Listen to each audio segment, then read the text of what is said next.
Tere! Oleme kogunenud siis järjekordsele progressiivse liikumise aruteluõhtule ja sel korral räägime väikelinnade noortest ja väikelinnadest, kus noortel kas on või ei ole võib-olla piisavalt tegemist. Püüame siis vaadata, et mida on väikelinnadel pakkuda. Ja meiega on siin täna Gabriel Davids, kes on Tartu Ülikooli sotsiaalõiguse professor. Lehvite ka, siis kõik teavad, kes oled. On Juhan-Mart Salumäe, Viljandi gümnaasiumi direktor.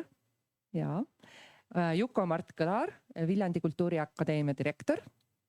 Ja Kätri Kiilberg, progressiivse liikumise, kes sa siis oled peasekretär. Ja noor, kes ei ole pärit Viljandist, vaid Kohilast, nagu ta ise ütles. Aga ka filosoofia ja riigiteaduste tudeng. Ja võib-olla, ma ei tea, alustaks sellise soojendusküsimusega, et kes on Viljandis sündinud peale minu? Väga tore. 2 mulki on siin täna arutlemas.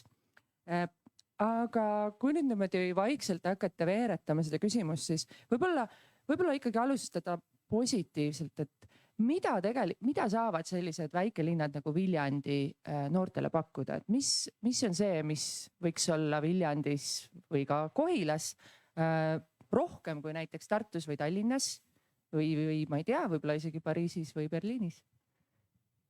Ma sattusin eelmisel nädalal sel teemal linnapeaga vestlema ja siis ta tõi välja, et Viljandis on 96 huviringi. Ja kui me võtame siin noorte või õpilaste arvu, siis ma arvan, et seda on keskmiselt päris palju rohkem kui mujal.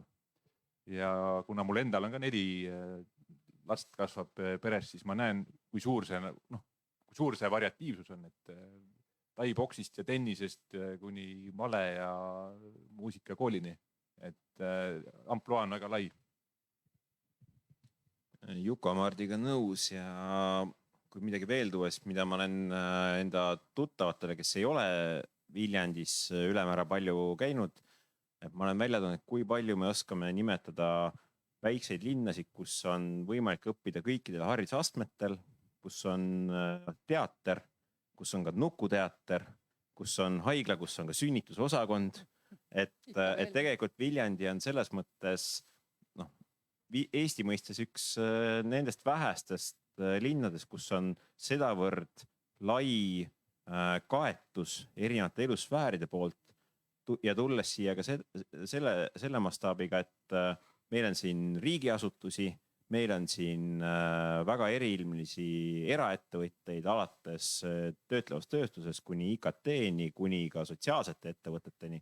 Et Viljandi on oma suuruse kohta kaunis mitmekesine ja kui küsimuse püstitus oli, et linnad nagu Viljandi, siis selles mõttes ega väga ei olegi selliseid linnasid.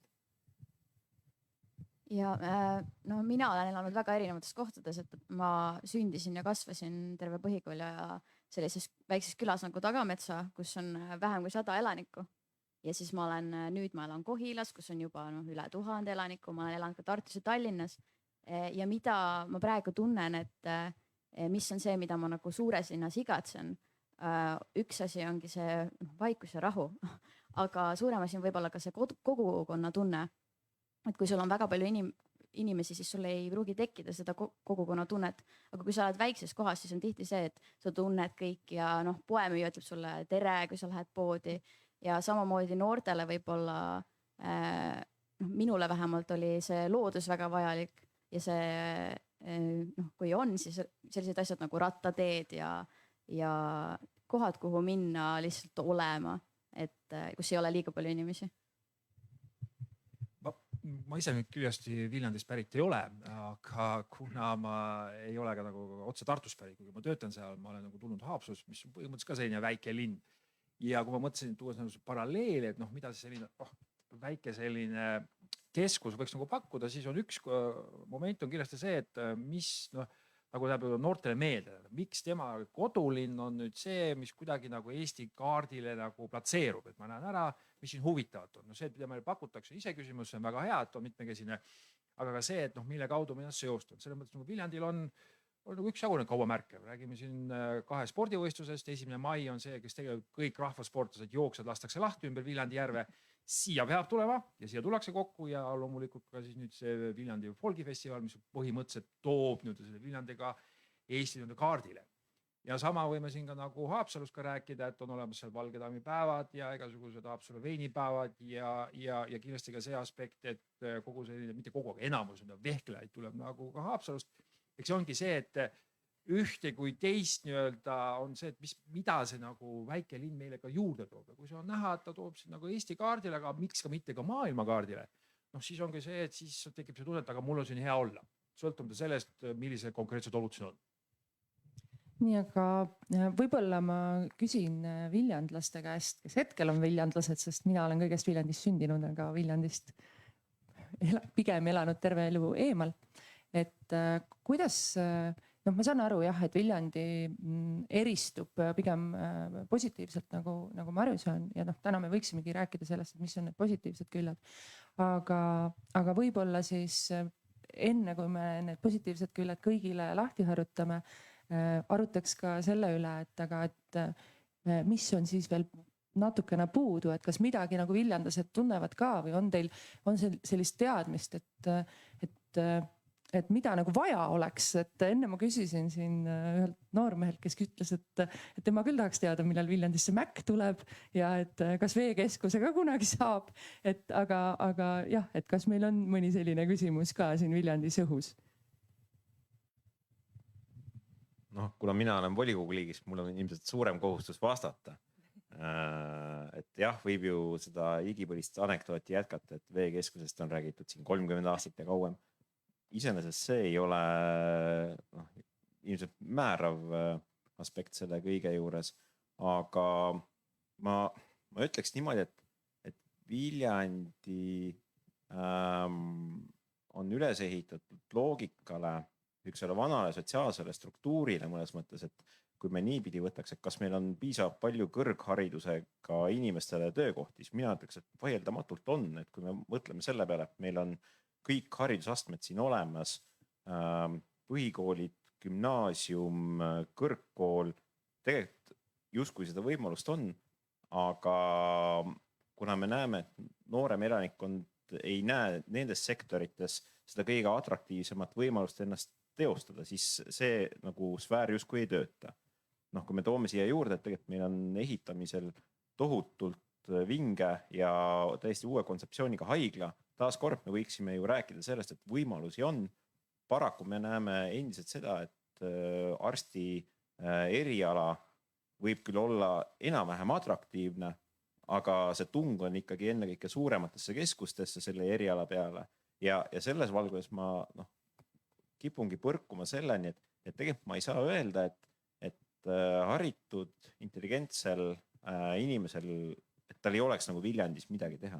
Tegelikult tal oleks võimalik ennast siin teostada. Aga lihtsalt see mitmekesisust, kui me räägime karjääri tee loomisel, me ei saa rääkida Viljandist kui ajakirjanduse ja kommunikatsiooni valdkonna mõistes suurest tegijast. Me ei saa rääkida, et meil oleks väga palju IKT ettevõtteid siin. Et selles osas ma arvan, et me oma siukse ülesehituse mõttes ei kõneta veel tänapäeva noort nii palju, kui me võiksime seda teha. Et meil on väga palju tugevusi, aga kas see ka selliste kaasaegsete trendidega kõige paremini kaasas käib. Et see on siuke nagu mõttekoht ja mõtteharjutus, millega me peaksime mängima, mõistmaks seda, miks ikkagi on juba pikalt meie elanikkond kahanenud. Ma alustan kitsamalt ja siis püüaks abstraheerida, et mina direktorina meil on umbes 110 inimest tööl, aga siis eelmisel aastal ma tegin umbes 550 käsunduslepingut. Ja mulle tundub, see võib olla nagu paratamatu ka selle väiksuse tõttu, et meil ei ole tahes-tahtmata võimalik siia püsivalt meelitada tipptalenti, sest et isegi kui sa töötad ülikoolis, selleks, et enda alal tõesti edasi viia mõnda teadusharu või nii, sul on vaja doktorantuuri, sul on vaja teadlaskonda, sul on vaja kõike seda, mida ei oodata ühelt regionaalselt kolledžilt näiteks. ja selles mõttes see tippteadus Eesti mõistes saabki olla ikkagi Tartu ja Tallinn, võib-olla mõne erandiga kuskil mujal veel. Aga nüüd teine pool ja see võib-olla filosoofilisem on see, et kui vaadata inimese elukaart tervikuna, siis ega ta ei olegi läbi kogu elu, ta ei vaja ja ei oota nagu ühesugust elukeskkonda või ühesuguseid tingimusi. Et mulle tundub, et kui siin on väga hästi kaetud selline väikeste noorte lastega perede huvid ja vajadused, siis näiteks inimesed 20–30, kes on seal kohtingu eas ja paarilise otsimise eas, aga võib-olla veel kindlat elu pole nagu maandunud kuskile veel kindlalt, et Viljandi võib-olla ei ole hea koht sellele, et siin see valik on pigem nagu väike ja ta on ikkagi selline natukene, kõik on juba tunnevad kõiki omad, et ongi hea ära käia, teha midagi muud ja tulla Viljandisse siis, kui sa teed seda kuidagi mõtestatud või sul on mingi roll siin, sul on mingi töine väljakutse, sul on juba võib-olla perekond loodud ja sa rajad siin, saad enda elu teostada ja mitte enam nii väga otsida ja see on ainult hea. Et me vajame nagu värsket mõtlemist, uusi ideid, aga neid meil ei saa tekkida, kui me siin üksteise naba imetleme. Ja see ongi hea, et käiakse ära, tullakse ja ma mäletan üks intervjuu, mis ma kunagi Paavo Järviga tegin. See huvitava mõtte, et me siin Eestis ka võib-olla arvame, et tohutu head muusikud ja kõik niimoodi. Ja siis, kui sa käid New Yorgis ja käid Pekingis ja käid Tokyos, siis ta ütles ka, et kohe, kui keegi tunneb, et ta on parim muusik siin koha peal, et siis on aeg kiiresti vahetada nagu konteksti. Ja ma arvan, et siin ka noortel, et kui keegi tunneb, et ta on siin nagu tohutu kõva tegija, et siis võiks korraks ära ikkagi käia. Üks mõte, mis ma siia juurde lisaks, et selles nii-öelda memos, mis me saime enne, kui me siia tulime, et seal oli üks küsimus, et mida teha selleks, et noored ei läheks ja et nad siia kunagi tagasi tuleks. Et ma arvan, et mõnes mõttes me oleme olukorras, kus me paari põlvkonna puhul, vähemasti ühe põlvkonna puhul ei ole veel jõudnud nii kaugele, et me saaksime kindlalt öelda, et nad ei tule tagasi. Et ma olen viimasel ajal, jällegi, see on liiga subjektiivne mätas ilmselt, mille otsast seda vaata, aga õige mitmed inimesed on tulnud Viljandisse tagasi, minu eakaaslased, kes on oma lapsed juba mingi maani kasvatanud teises linnas üles, aga kuna neil on olnud mingisugune perekondlik kontakt Viljandiga olemas, et siis nad nüüd otsivad ikkagi siia seda võimalust tagasi tulla, seda enam, et selles mõttes tööturg on muutunud paindlikumaks, et nad saavad seda keskkonda vabamalt valida. Et mõnes mõttes me tõesti hetkel veel näeme, et meie elanikkond on kahanenud, aga sihuke tõehetk on veel selles mõttes selgumus, et kas inimesed siis tulevad tagasi või mitte, mingeid positiivseid näiteid võib näha, aga siuksed lõplikku pitserit sinna peale panna on veel kahtlemata vara. Et mõnes mõttes siuke huvitav aeg nagu jälgida, et kuhu see pilt siis liigub. Ma võib-olla ütlen vahele seda ka, et Eestis ju on hästi levinud viimasel ajal ka see kontseptsioon, et me tegelikult ei tohikski tingimata nõuda väikelinnadelt kuidas öelda, kasvuspurti või et elada selles ideaalis, et kogu aeg peabki see linn nagu suuremaks kasvama, et võib-olla on selline, ma ei tea, kestlik kahanemine või teatud selline väikelinna püsi ka omaette väärtus, et pigem nagu kuidas seda siis elukeskkonda teha nii heaks, et neil, kes olemas olevad inimesed siin on, neil piisavalt hea oleks, eks ole. Ja mõni võib-olla tõesti juurde tulla tahaks või naasta. Aga võib-olla küsikski, et mis see siis on nagu, et mitte üksnes nagu, et nagu võrreldes Tallinna või Tartuga, võib-olla on need just nagu mingisugused asjad, mida tegelikult on vaja selleks, et inimestel oleks hea ja et noortel oleks hea. Mis on see, mida on vaja, et noortel oleks hea elada ühes väikelinnas? No minul on kindlasti väga teistsugused mured, nagu kuna ma olen kohast, kus elab vähem kui 100 inimest, nii et minul ei ole seda küsimus, et kas meile tuleb veepark. Meil on pigem see, et meil tuli meie pood külla ja me olime kõik nagu, meil on pood. Et need probleemid on hästi teistsugused, aga minu jaoks, mina arvan seda, et igas linnas ei peagi kõik olemas olema, kui sul on käega katsutavas kohas kuskil sinu lähedal see asi olemas. Minu suurim probleem selles kohas, kus ma üles kasvasin ja ka praegu, on see, et ikkagi transport. et kui ma elan külas, mis on umbes 20-30 kilomeetrit Tallinnast, siis mul ei ole sellesse külasse vaja kõiki asju, mis mul on olemas Tallinnas. Mul on vaja normaalset transporti, et sinna saada. Ja see on eriti relevantne noorte juures, kellel ei ole veel autolube. Sest nüüd, kui ma olen endale autoload saan, siis ma saan aru tegelikult, kui väga ma tahaksin maal elada või ma tahaksin väikekohas elada. Ja laste kasvatamiseks ju tegelikult on see väga hea ja paljud noored ka mõtlevad sellele samamoodi nagu minu vanemad mõtlesid sellele, et oleks äge kolida kuhugi, kus on maalähedane ja saab lapsi kasvatada. Aga siis, kui su laps on juba ütleme 13-14, ta tahab oma sõpradega kuskil käia. Ja kui seda kohta ei ole, ma ei arva, et seda kohta tuleb tingimata luua siia samasse kohta.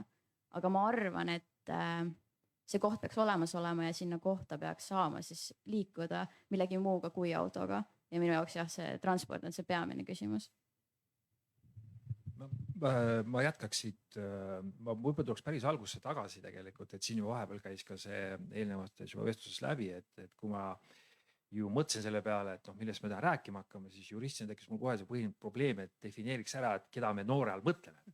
Ja meil on tegelikult siin juba vestluses üsna tegelikult välja tulnud, et meil on vähemalt 2 kihtida, eks ole. Meil on need, kes koolis käivad, ütleme põhimõtteliselt kuni gümnaasiumi lõpuni ja siis ilmselt ma arvan, et noor läheb edasi, et siis me rääkisime täna noortest peredest, et käivad korraks ära ja tulevad tagasi. Ja nüüd ongi see, et paneks 2 dimensiooni, et mida me siis kellele pakume. Üks on kindlasti see, mida me pakume siin kuni 18 aastaseks saamiseni. Ja teine on siis, aga mis siis pärast nagu edasi saab. Et tegelikult, kui siin oli juttu, et see koolisüsteem on mitmetahuline, siis mulle tundub, et meil on olemas ka siin kutse, õppeasutus on ju nii. Eks teisiti öeldes, et neid võimalusi tegelikult siin Viljandis on päris palju, kuidas nagu edasi minna hakkama saada. Aga nüüd, kui me tuleme selle juurde, või see väikse linna loogika juurde, Viljandi on väga näide, et mida siin nagu noorele pakkuda, siis ongi see, et me lähtume sellest kooliharidusest, kooliharidus on siin väga hea ja nüüd küsimus on täna selles, mille peale ma mõtlen natuke kaugemalt, võib-olla nüüd ma lähen natuke liiga poliitiliseks, on pigem see, et kui palju me anname nagu noortele võimaluse ka linnaelus tegelikult kaasa rääkida. Ma saan aru, et volikogu liige istub siin kõrval, mis on kohe hea rääkida, õpetan alati väga hea, aga katsus ära teha. Et see on nüüd üks selline koht, et kui me nüüd küsime see küsimus, et mis on see, mis nagu noortele nagu hea, et miks nad tahaksid Viljandis olla, see tähendab tegelikult seda, me peaks küsima nende enda käest. Ja teiseks on ka see, et tasuks mõelda, kas meil on nagu seda jõudu ja võimalust ka neid noori nagu kaasata veidike selle linna kujundamisse. Meil on küll terve igasuguse huviringe, me saime teada, et need on väga palju, see on väga hea. Aga ma võtan natuke lähemalt sellises, võib-olla nüüd ütleme poliitilises tasandis, et oleks neile ka see kaasarääkimisõigus, mida võiks veel paremini teha, et need noored oleksid siin. Aga see moment, et nad võiksid korraks ära käia, see on selles mõttes päris hea mõte. Sellepärast, et kui sa käid korraks ära, siis sa saad aru, kas sa tahad tagasi tulla, ei taha tagasi tulla. Mõningad juhtub niimoodi, et osad ei tahagi tagasi tulla. Teised mõtlevad heldimusega, et tegelikult ei olnudki väga halb. Et päris hea oli, et on veel hullemaid kohti.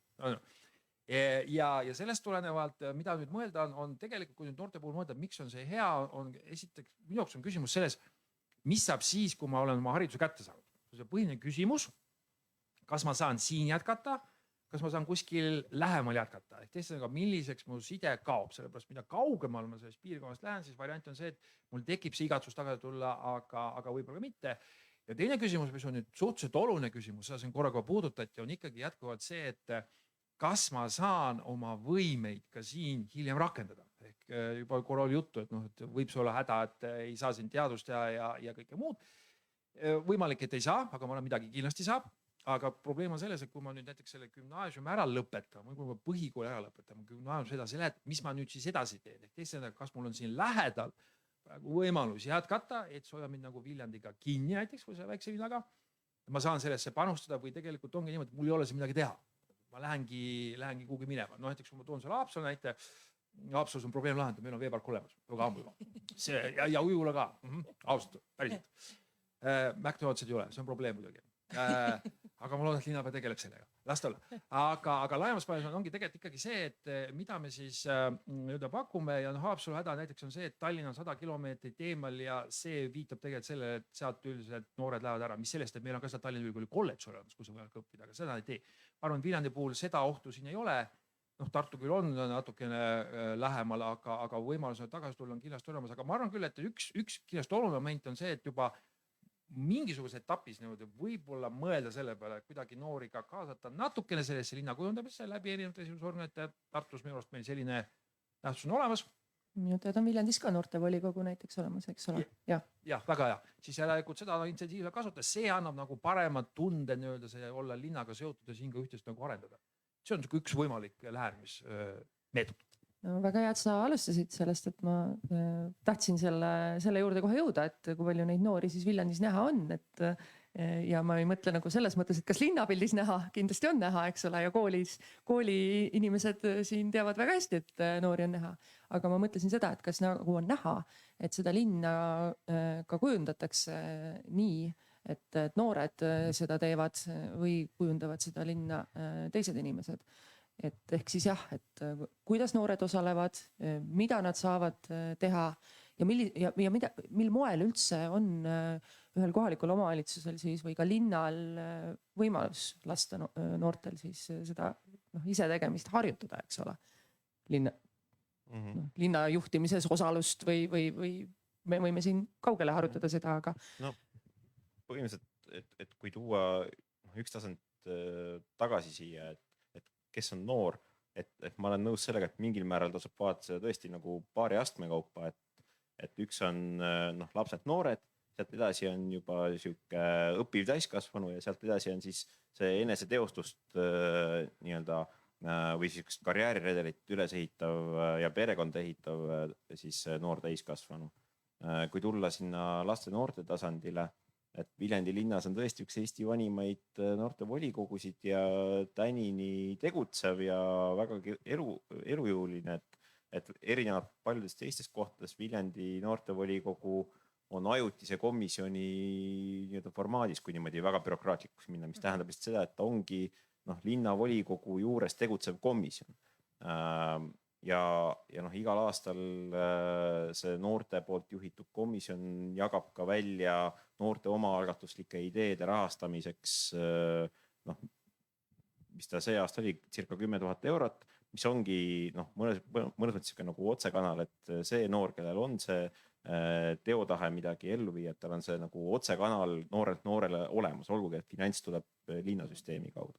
Ja sel suvel siis Rubiini platsile noortekeskus ka rajab noorteala, ehk siis Rubiini plats, vana Rubiini kinoala, mis on olnud aastaid siukse alakasutusega ja ei ole ka selget funktsiooni olnud, et nüüd sel aastal linna ja ka välisrahade toel sinna tehakse noorteala, mille eesmärk on jällegi üks asukoht Viljandi linnas, mis võiks noori kõnetada, kesklinnas nende funktsioonide järgi sisustada.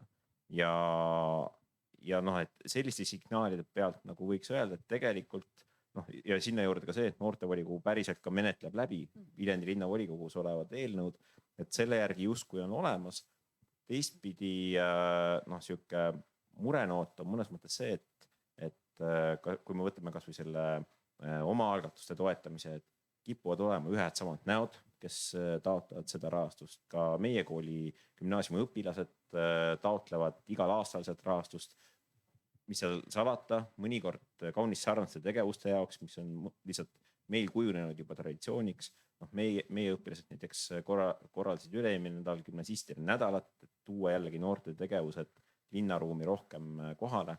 Aga et kui nii-öelda lai on see noorte hulk, kes neid kanaleid kasutab, et see on juba järgmine tasand, mida tasuks hinnata, analüüsida. Ja siin ma tunnen natuke rohkem murenooti, et need kanalid on olemas, kui palju neid kanaleid kasutatakse, et see vajaks kahtlemata tähelepanu.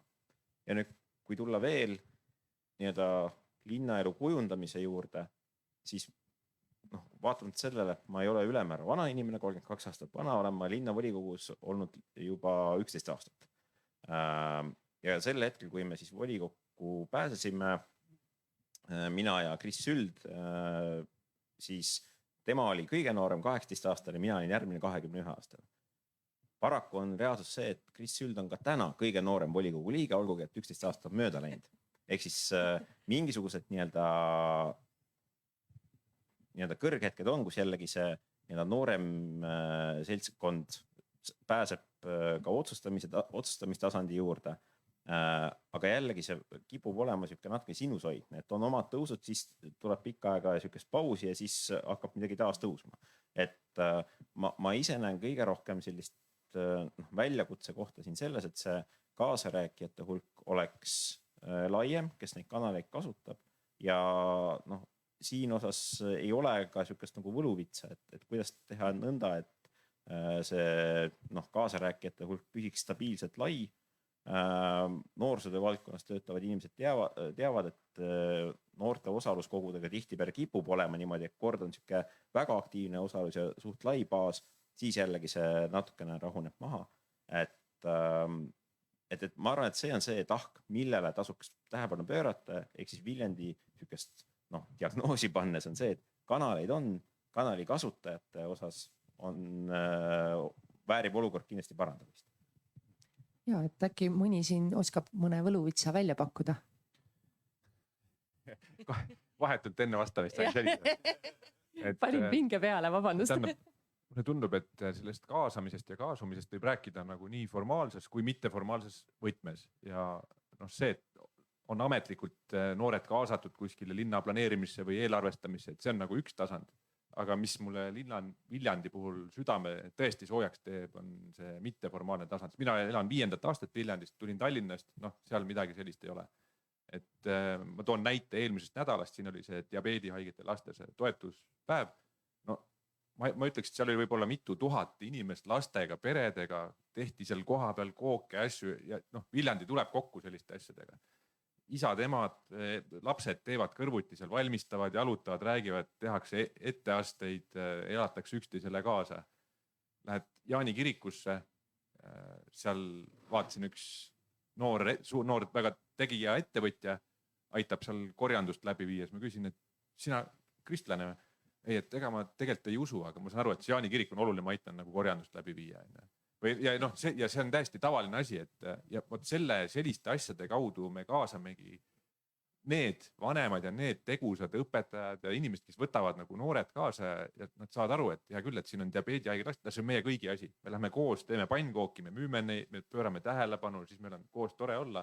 Ja see on minu meelest see ideaalne kaasamine, mis kuidagi tekib kogukondlikult ja just niimoodi.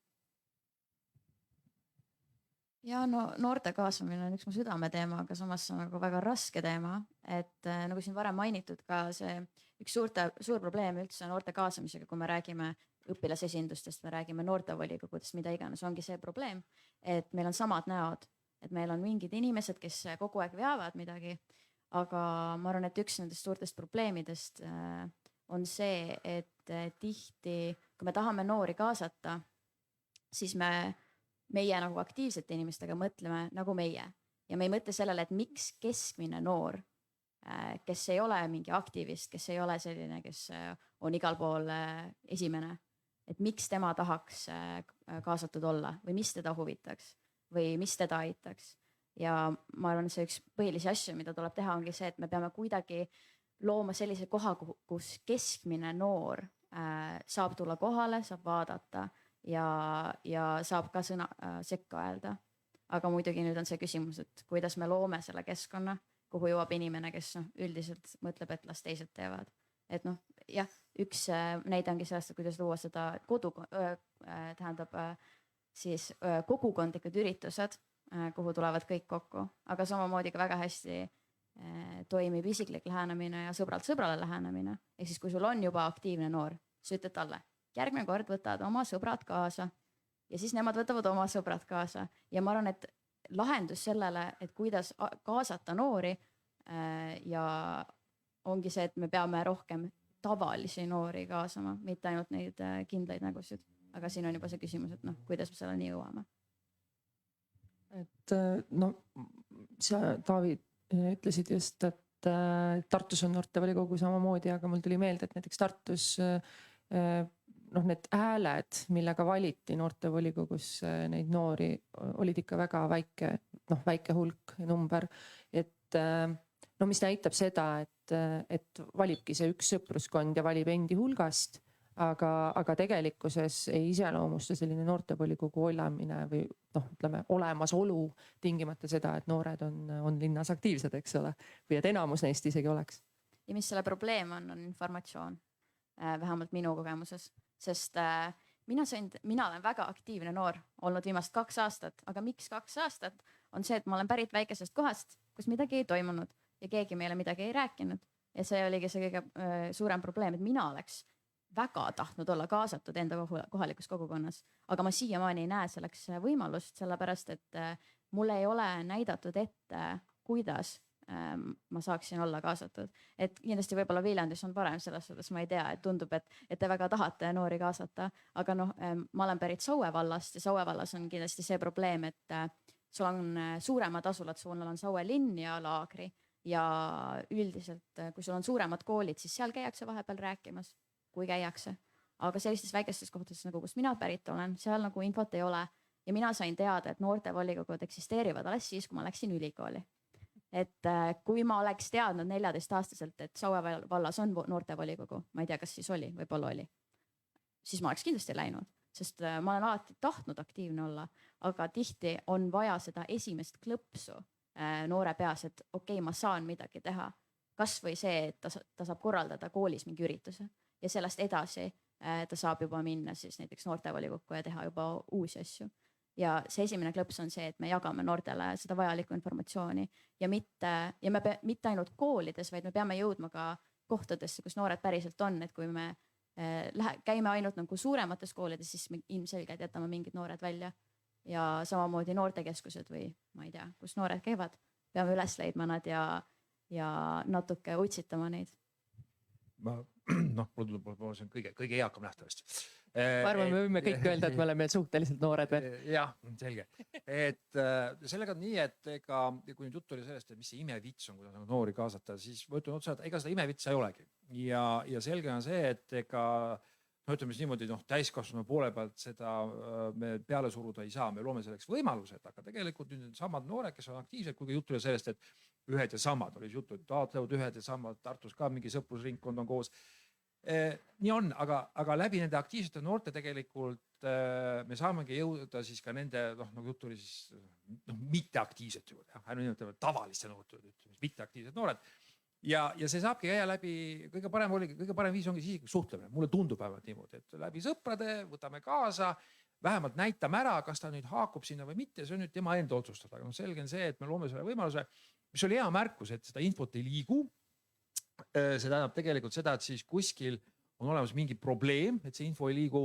Ma ei usu, et keegi tahtlikult selle kuskil kinni blokeeris, aga täna seda infot on võimalik kätsa igalt poolt ja nüüd ongi küsimus selles, et kuidas seda siis nende noorte inimeste kanalite juurde viia, et need võimalused mitmed. Ega see kaasamine on ka siis täiskasvanu täpselt sama, et ega Riigikogu valimistel osad ikka ühed ja samad näod. Natuke muutub. See initsiatiivgrupp on sama. Aga tuleb juurde, aga ei ole probleeme, ajapikk on ikka juurde tulnud, juba hakkab vahetuma, juba muutub põnevaks, et hakkab midagi uut tulema. Eks see täpselt sama teema noorte puhul ka, et on olemas need, kes tahavad kindlasti teha, aga siis on ka tegelikult küsimus see, kuidas nüüd ka siis teisi aktiveerida. Ja see peaks nüüd nagu nende ülesanneks jääma. Kuidas seda teha, kuhu seda jõuda, kõigini me kindlasti jõua, aga enamikuna võiksime jõuda. Ja tegelikult see ongi see, et millest juttu oli, et ka läbi vanemate on võimalik, et ka vanemad kaasavad oma lapsed sinna ja need lähevad oma sõpradega kaasa ja niimoodi me hakkamegi kuidagi jõudma noortele, et oleks nagu kaasatud, et nad saavad aru, et neid väärtustatakse, nad saavad aru, et neid kuulatakse ja et nad on ka osa sellest kogukonnast. See ongi siis see, et mis muudab tegelikult selle keskkonna, et Viljandi selliseks heaks paigaks või mõne teise koha heaks paigaks. Muidugi need olmeprobleemid on teised, et kas on siin nagu juttu oli veepark või tuleb sinna uus pood, et see on nüüd ohoo-efekt, kelle mida, aga lõppas on see, et ega noored on ikkagi täpselt ühed samad, kas on see veepargiga veepargita.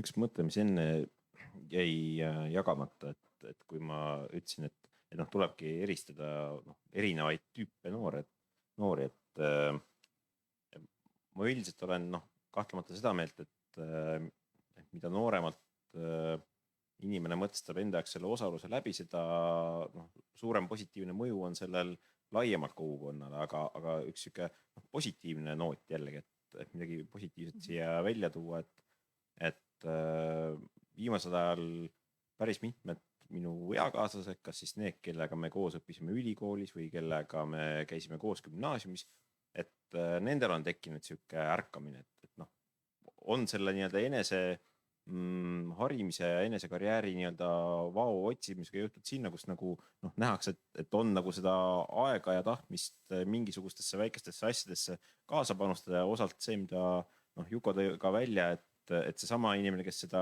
raha aitab korjata, et tegelikult sama efekt, et ta näeb, et seal kogukonnas on midagi, kuhu ta saab kaasa panustada ja ma näengi, et need samad sõbrad, tuttavad, kes olid minuga ülikoolis või gümnaasiumis, et kes on kuskil Kihnu saare peal aktiivseks muutunud, kes on Tartus toimetamas, kes on siin Viljandis tagasi ja kellega saame koos toimetada või kes on ka Kultuuriakadeemia kaudu Viljandisse tulnud ja jäänud siia, et see ärkamine võib tekkida alles palju hiljem ja vot siin on oluline see, kui me tuleme nende väikeste linnade juurde, et kas see väike linn, kuhu on satutud.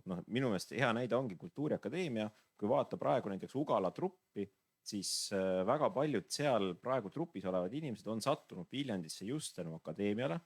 Nad on leidnud selle seose kohaliku eluga ja nad on leidnud selle momendi, et miks nad siin on. Et jah, loomulikult Ugala teater on väga hea teater, selles ei ole küsimust, aga see ei saa ju olla ainus argument.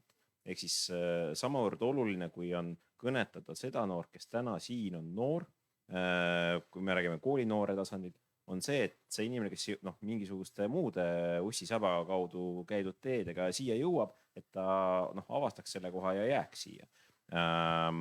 Ja see on nagu järgmine siuke diskussiooni tasand, kus tasubki peatada, et mis on see nii-öelda argument selle noore jaoks, mis motiveerib teda siia jääma. Ja vot siin tuleb see siuke autonoomia ja kuuluvustunne oluliselt mängu, et kui me räägime haridussüsteemis üha enam isemääramisteooriast, mis ongi motivatsiooni nii-öelda teket selgitav teooria, siis kaks olulist elementi seal on autonoomia tunne ja siis kuuluvustunne. Ja vot siin ma arvan, et väikelinna see autonoomia aspekt on siuke suur kuidas öelda, trumppäss seal tagataskus, et kui sa tuled väiksesse kohta ja sa oled teotahteline ja sa tea, kuidas ühte või teist asja teha, siis on sul võimalik enda jälg väga kiiresti ja mõjuvalt maha jätta. Ja see võiks olla see nii-öelda argument, mis aitaks neid andekaid inimesi selles kogukonnas hoida ja täpselt samamoodi, kas see peab olema igavesest ajast igavesti, ilmselt mitte, aga selleks, ma ei tea, 5 või 10 aastaks, et mingi väga märgiline vagu ette künda. Vot senikaua see nii-öelda periood võiks seal küll olla. Et ma arvan, et seda nagu nurka tasub võib-olla nii omavalitsusjuhtidel kui ka ettevõtetel nagu analüüsida, et okei, ma saan aru, et suures linnas on võimalusi rohkem ja konkurente, kelle juurde inimene võib tööle minna, on rohkem, aga mis on see nii-öelda väärtuspakkumine, mida ma saan selles kogukonnas pakkuda. Ja vot Cleveron on ka mõnes mõttes hea näide sellest, et suudeti pikalt hoida sellist väga tugevat seltskonda siin Viljandis ka koha peal. Et sellest autonoomiast kinni hakates, olles ka nüüd nagu noortega tegelikult päris palju tegelenud või kokku puutunud ja suhelnud, siis üks asi, mida tihti väikeste kohtade puhul välja tuuakse, on see, et seal peab väga palju, kui sa oled selline võib-olla progressiivsem noor ja noored üldse ju kipuvad olema progressiivsemad kui võib-olla vanemad generatsioonid. Et on raske olla, et valid selle vahel, kas sa teeskled, ehk see, et sobituda, et see iseolemise, ütleme, julgus ei tule kergesti kätte ja eriti võib-olla sellel nooremal noorel, et inimene, kes on endas juba väga kindel ja teab, kes ta on, tema julgeb ilmselt igal pool ise olla. Aga võib-olla jah, et ongi minu küsimus see, et kuidas jõuda siis sinna, et ei tekiks noorel sellist tunnet, et õhk on sumbunud ja tegelikult ei taheta teda kuulda. Et see ei ole ju ainult info jagamine, eks ole, vaid see on ka julgus näiteks selliseid projekte välja pakkuda, millega me ei ole harjunud. noh, võib-olla see avab mingisuguse uue liiga suure maailma, kuhu me ei jõua praegu siseneda, aga mulle tundub, et see tehnoloogia, ta ikkagi muudab seda paradigma selles mõttes, et isegi kui mingile noorele tundub kuskil, et ta on nagu üksi, siis tänu tehnoloogiale juurdepääsule ta näeb, et maailmas on võib-olla temasuguseid üle miljoni veel kuskil, et ta nagu ei tunne, ta ei ole päris üksi, et tal on võimalus nagu selle kaudu. Aga mida see, noh, mis see digikogukond tähendab või kui palju ta nagu, see on mingi järgmine teemade ring, kuhu me ei pea minema. Aga mis tõesti see autonoomia ja vastutuse võtmine, et võib-olla üks asi küll, mis hariduses ma näen, et on juba natuke juhtumas, aga kindlasti võiks edaspidi süveneda, on siis nende ülekantavate pädevuste nagu osakaalu suurenemine. Et täna on ju see, et kui sa elad väikelinnas või suurlinnas, see probleem ei ole ju, ma ei tea, et meil on siin juurdepääs teadmistele väiksem. Et täna meil on generatiivsed juturobotid, kõik asjad, et sul on nagu kogu maailma teadmine siin, aga seda enam muutub oluliseks siis kriitilise mõtlemise võime, sellise müra ja signaali eristamine. Noh, ma toon näite, et eile andsin, mulle meeldib aeg-ajalt gümnaasiumis külalistunde anda ettevõtlikkusest ja ettevõtlusest. Ja siis seal oli 100 gümnaasiumi noort ja siis me harjutame, et kust leida nagu äriideid ja kuidas siis neid nagu mudeldada ja arendada.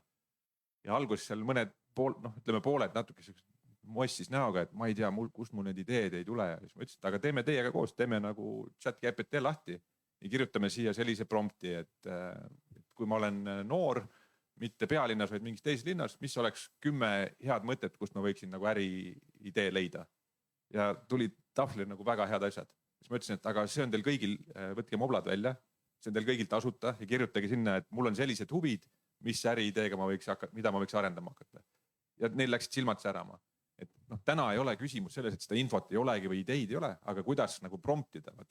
Et selleks on ikkagi vaja just nimelt seda filosoofiat, just nimelt kriitilist loovat mõtlemist, oskust tiimitööd teha, selliseid nagu ülekantavaid pädevusi, mis on nagu muudab võrdsemaks noorte võimalused, aga samas esitab väljakutse sellele üsna nagu etableerunud sellisele haridussüsteemile. Me peame teistmoodi hakkama lähenema, paratamatult. Ja tihti noored ei pruugi ka teada täpselt, kus seda informatsiooni otsida või kust oma kogukonda leida. Ja ma arvan, et üks hea koht, kus seda leida, on läbi ikkagi täiskasvanute abiga. Ja selles suhtes ma arvan, et väga suur roll tegelikult ja vastutus on inimestel, kes töötavad noortega. Need võivad olla noorsootöötajad, õpetajad, psühholoogid, kõik, kes koolis ühelt ühele suhtlevad noortega.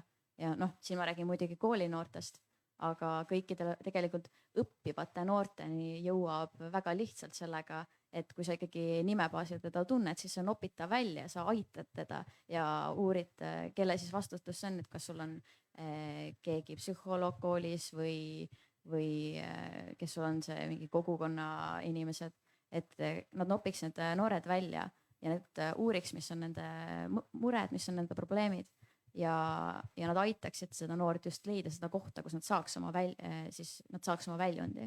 Sest ma tunnen, et minul näiteks oli täpselt puudus sellest, et minu koolis oli väljundid, aga mitte väljundid mulle. Ja kui ma ülikooli läksin, siis ma leidsin selle ise läbi oma sõprade, sest mul lihtsalt vedas sellega, et ma tundsin aktiivseid noori, kes ütlesid, tule ka. Ja siis tuleb välja see, et see sõbrad sõbrale variant toimib ilmselt kõige paremini, aga me peame ka mõtlema sellele, et tegelikult täiskasvanutel on suhteliselt suur vastutus selle ees, et kaasata noori ja et siis kasvatada järgmist generatsiooni. Et võib-olla siit see küsimus ka, et kuidas me märkame, et keegi on maha jäämas tegelikult noorte hulgast. Et me räägime võib-olla sellest, et noored, kes ei tööta või ei lähe tööle edasi, kes ei lähe edasi õppima, eks ole, et see on esimene indikaator, aga tegelikult see ei ole ju ainult, et tegelikult inimene, kes aktiivselt oma elu ei kujunda, ongi mõnes mõttes natukene nagu maha jäämas, sellepärast, et ta ei juhi oma elu. Et kuidas nagu märgata ja kuidas seda nagu sellist juhtimisoskust või enesejuhtimise ja elu juhtimise oskust üldse nagu noorteni viia? Juko-Mart tuleb järgmine õppeaasta meile natukene appi, et kes ei ole veel kuulanud Juko-Mardi ööülikooli loengut Spotify'st, siis soovitan. Aga see, et kuidas nii-öelda üles leida see noor, on samavõrd keeruline küsimus kui see, et kuidas teda mitte ära kaotada. Et ühelt poolt, kui neid võimalusi sedavõrd palju tuleb ja kui me ka vaatame seda, kuivõrd komplitseeritumaks on kogu sihuke igapäevaelu meie jaoks muutunud, et mõnikord see nii-öelda ärakaotamise üllatus, et tegelikult me kaotasime ta kuskil ära, et see nagu avastusmoment mõnikord võib olla täpselt samavõrd šokeeriv, et ta justkui oli olemas, aga tegelikult me nagu kaotasime ta ära. Et seal neid tegureid, mida märgata on sedavõrd palju. Meie oleme üks nendest õnnelikest koolidest, kus on olemas ka koolipsühholoog, väga paljudes koolides ei ole. Ja loomulikult oluline on see, et pingutada selle nimel, et igas koolis oleks see tugi olemas, kas või kompetentsikeskuste toel. Aga mida saab teha on see, et proovida tagada see, et see inimene, kes ka küsiks, et kuidas läheb, oleks olemas. Et meie oleme nüüd rakendanud mõned aastad tandemrühma juhendamist, et oleks jällegi ühe inimese kohta vähem õpilasi, keda siis nii-öelda jälgida. Ja ka see ei ole nii-öelda ideaalne lahendus, aga see on lahendus selles suunas. Et see ongi äärmiselt keeruline töö. Need signaalid, mida ka sõbrad saavad anda nendele märkajatele täiskasvanutele, ka need signaalid on hästi olulised. Ja oluline on see, et see usaldus oleks olemas, et see signaal noorelt tasandilt jõuaks ka nende kätte, kes vajadusel saavad seda nii-öelda abi pakkuda. Et see on minu meelest täna hästi-hästi oluline ja hästi raske olukord, millega tegeleda. No teine, ma tahtsin selle mure koha veel välja tuua, et minul 2 last käivad ka 8. klassis ja nemad räägivad ka, et see ei ole selle kooli spetsiifiline, kus nemad käivad. See on igal pool, ilmselt on ka selliseid keerulisematest taustadest lapsi ja nad ütlevad ka, et ja toovad konkreetseid näiteid ja ilmselgelt näed, et seal osadel on suur mure, aga seal ei olegi nagu seda lahendust, sest sa tead, et kodus ongi väga keeruline seis ja õpetaja saab sekkuda ainult teatud maale. Ja siis tulebki neile oma lastele ka nõu anda, et lihtsalt öelge siis teie nagu julgustav sõna või, aga see lihtsalt lahendust ei ole, sest sa näed, et inimesel on ilmselge mure, see näitab välja hinnetes, see näitab käitumises, see näitab kõiges välja, aga õpetajal on mitukümmend last juhtida, sa näed sealt kodust mingit tuge ei tule ja kes see siis vastutab või ongi väga keeruline. No, mul vedas selles suhtes, et meie koolis oli hästi tore huvijuht, kes võttiski, ma ei tea, kuidas ta seda tegi, aga ta kuidagi suutis lihtsalt välja noppida need inimesed, kellel oligi raskem, need õpilased, ja võtta nad nii-öelda enda tiiva alla ja olla see täiskasvanu nende elus, kes aitab neid suunata. Ja nüüd kõikidest nendest lastest, kes olidki keerulistest taustadest, või kellel oli endal raske, on väga edukad. Ja ma arvan, et muidugi see on suur vastutus mõne kooli töötaja peale öelda, et sina pead nüüd olema see täiskasvanu nende elus, sest nende vanemad võib-olla ei ole. Aga see on kindlasti üks variant, et sul ongi see täiskasvanu ja sa ei pea olema tema vanem, aga sa oled lihtsalt keegi, kes küsib ta käest vahepeal, kuidas tal läheb ja sa toetad teda ja sa natuke uurid, mis on tema huvid.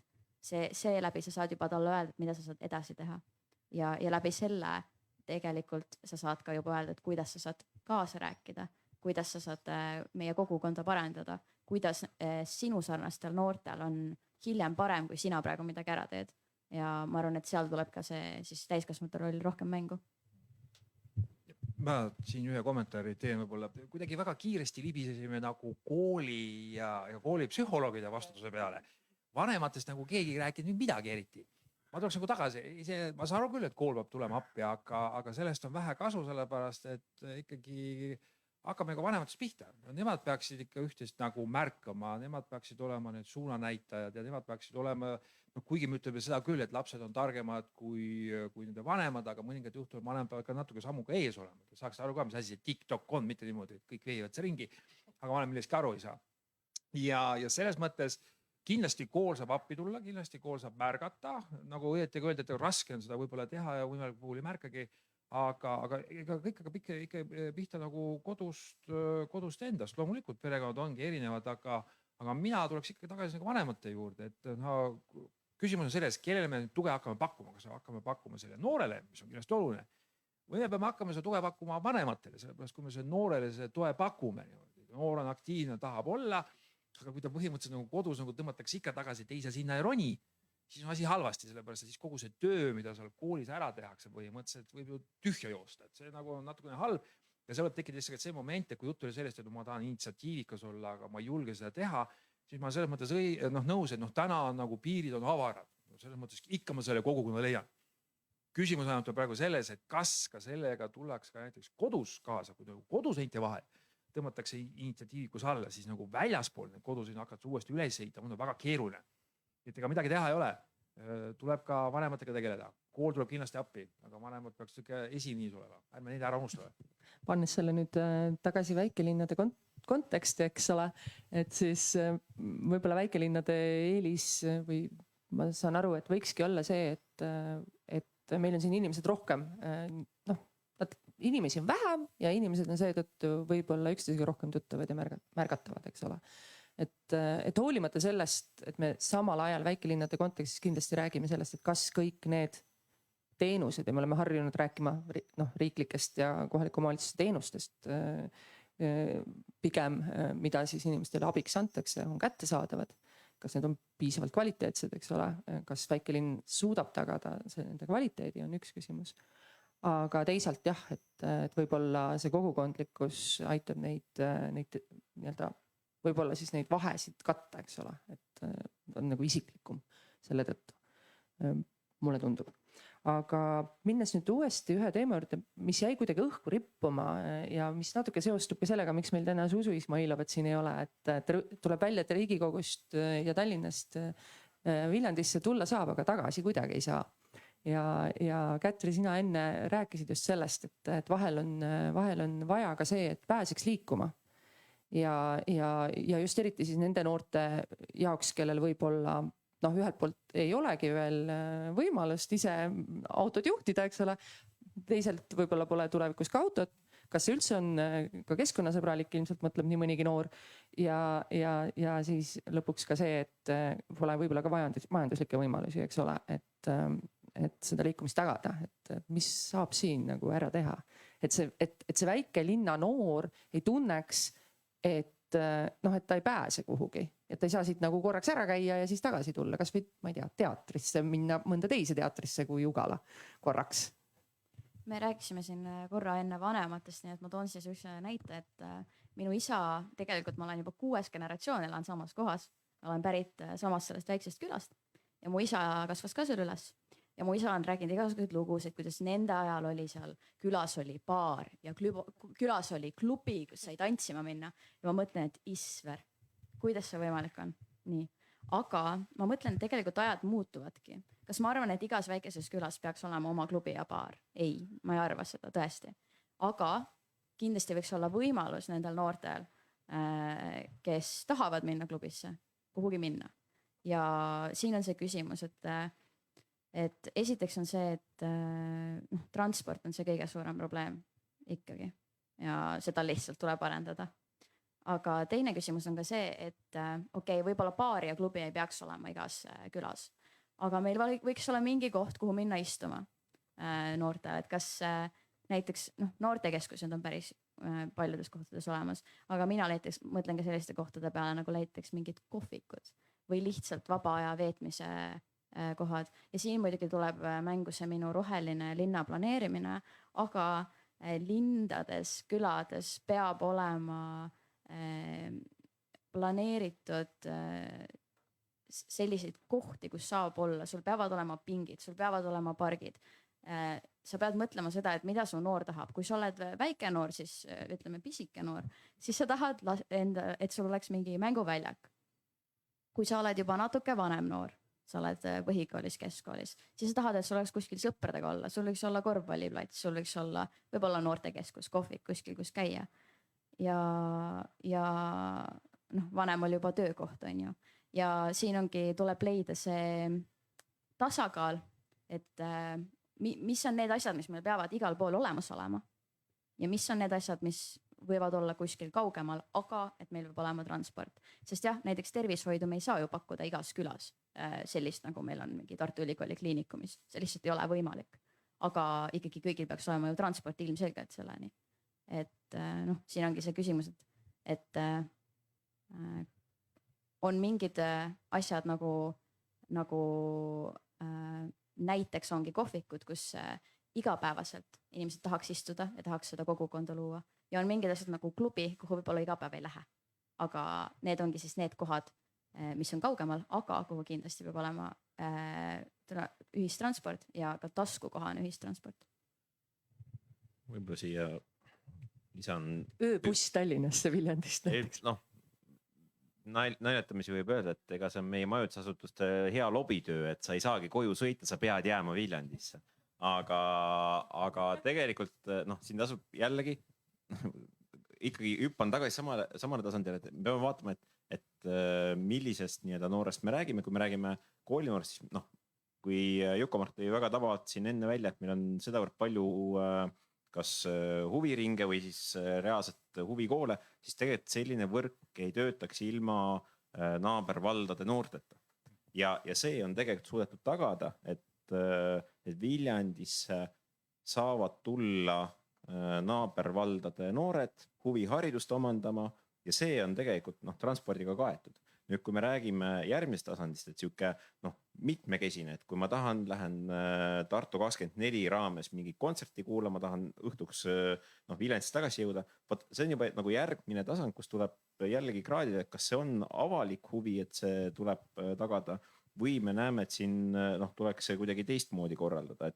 Et ma olen nõus sellega, et transport kui küsimus väärib eraldi tähelepanu, aga ma arvan, et siin on ka see, kus me peame prioriteete seadma ja minu meelest see, kui me jällegi võtame eesmärgis, et noorel peaks olema võimalus avastada mingi valdkond, mille pealt ta läheb siis noore täiskasvanuna õppima Tallinnasse, Tartusse või mujale, et siis tal on see nii-öelda suund kujunemas, et see on kahtlemata prioriteet ja võib-olla tänu sellele, et tal see kontakt tekib Viljandiga. Siin oli niivõrd suurepärane muusikakool. Ma tahan siia tagasi tulla, et panustada selle muusikakooli arengusse, et ma arvan, et see on samavõrd oluline panus. See, et mingi aeg need huvid teisenevad, vajadused muutuvad, et see on jällegi see küsimus, et kuhu maani me ühiskonnana ja kogukonnana oleme valmis tulema oma rahakotiga appi. Et ma olen nõus, et mida väiksem vald, seda suurem see transpordi küsimus on ja kõikjal ei ole niivõrd hästi.